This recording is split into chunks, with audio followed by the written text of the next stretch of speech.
Nilinis ko yung vacuum namin dahil sobrang dumi at merong naipit na bagay-bagay. At yan, tapos na linisin ng vacuum, kailangan natin patuyuin, ibilad sa araw para magamit natin mamaya. So after nyan, tayo ay magbabaldeho ng garage para makapagkaroon ang ating mga alaga ng maayos at malinis ang ating kapaligiran. Ako nga pala si Jasmine, ang Kadama TV ng Middle East, Riyadh, Saudi Arabia. Ako'y naninilbihan dito sa aking amo ng almost 1 year and 3 months. Bali, dati na akong OFW dito sa Saudi Arabia.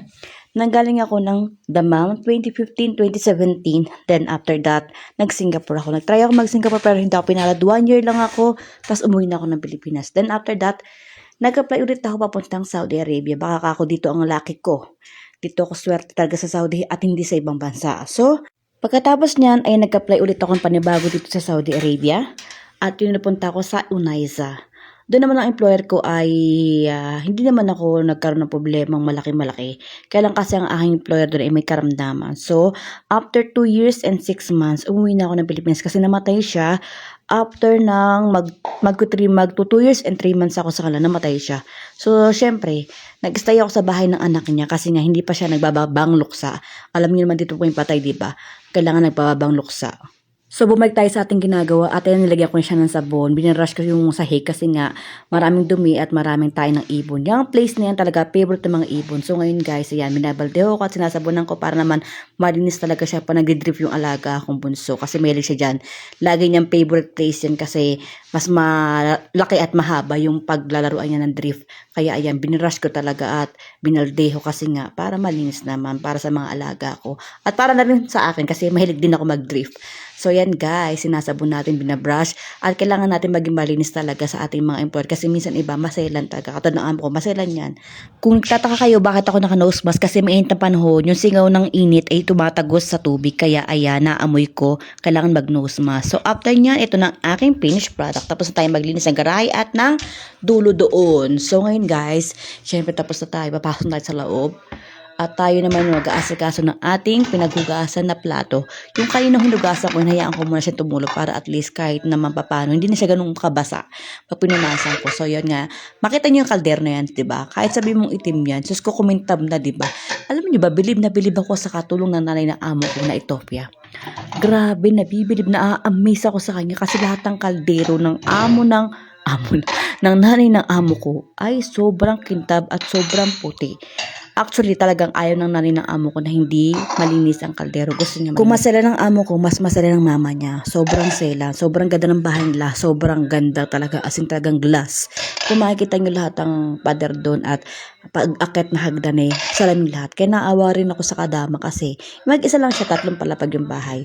So actually sa taas yung pinakalabahan at sa taas din yung pinakakwarto niya. Doon siya nagsasampay. Binabaldeho niya rin yun. Kaya sabi ko sa kanya, hindi ka ba napapagod? Sobrang sipag mo naman kasi ang laki ng bahay mag-isa ka lang. Tapos puro salamin pa. Tapos maselan pa yung amo mo. Ang maganda lang sa kanya, hindi siya nagluluto kasi ang amo niya ang nagluluto. Bali, masipag yung nanay ng amo ko magluluto. Kasi ilan lang naman sila sa bahay. 3 lang naman sila. Yung kapatid niya bunso na wala pang asawa, yung tatay niya at saka yung nanay niya. So ngayon, pagka Thursday, nagpupunta doon yung among babae.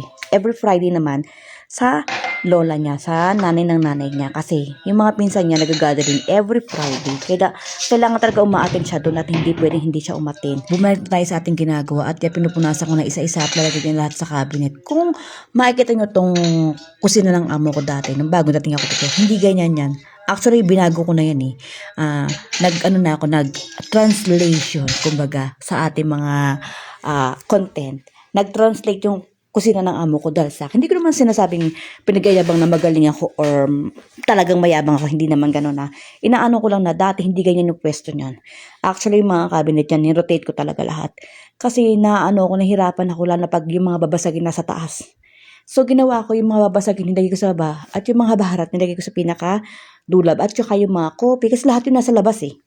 Kung makikita mo yung kusina ng amo ko, napakagulo. Hindi mo maiisip na, oh my God, paano bang gagawin ko rito? Parang nasanay lang din ako na ganyan talaga style ng kusina niya. So, after nyan, magiligpit tayo ng mga ating mga plato. Nakamas pa rin ako. Sorry guys, kasi hindi ko natanggal. Kasi nga, magliligpit ako ng mga plato. Nakapagugas na kasi ako ng kamay. Kasi maselan nga dito. May CCTV mga lugar ko rito. Yung kusina, yung sala, eh hindi ko na pwede siyang hawakan kasi nakapagugas na ako ng kamay. So after ko magugas ng kamay, diretso na ako nagligpit ng mga plato. Hindi ko na tinanggal yung mask ko. Para hindi na ako ulit maghugas ng kamay. Sa totoo lang kaya ko lang inuna yung mga plato kasi nga galing tayo sa init, hindi tayo pwede maligo basta-basta nang galing tayo sa initan. So ginawa ko, pagkatapos ko magbaldehon sa labas, dumiretso na ako sa kusina at para maligpit yung mga plato kasi nga, mainit. Mainit yung buhok ko, basa ako ng pawis. Hindi man pwede maligo tayo agad-agad, di ba? Magkakasakit tayo. Siyempre, kailangan natin ingatan ng sarili natin kasi iyan ang ating puhunan sa buhay, di ba? So, after niya, tapos na tayo. Papakita ko sa inyo kung gaano kalinis ang aking kusina. Proud to be kadama. Char. At yun na nga, guys. Tapos na tayo at pupunta tayo sa kwarto. At tayo maliligo na. So, after ko maligo, ako ay nagplansya na agad-agad para matapos ng aking mga gawain at makapagpahinga ng konti bago magluto ng hapunan. Thank you for watching, guys. Kadama TV is in the house always.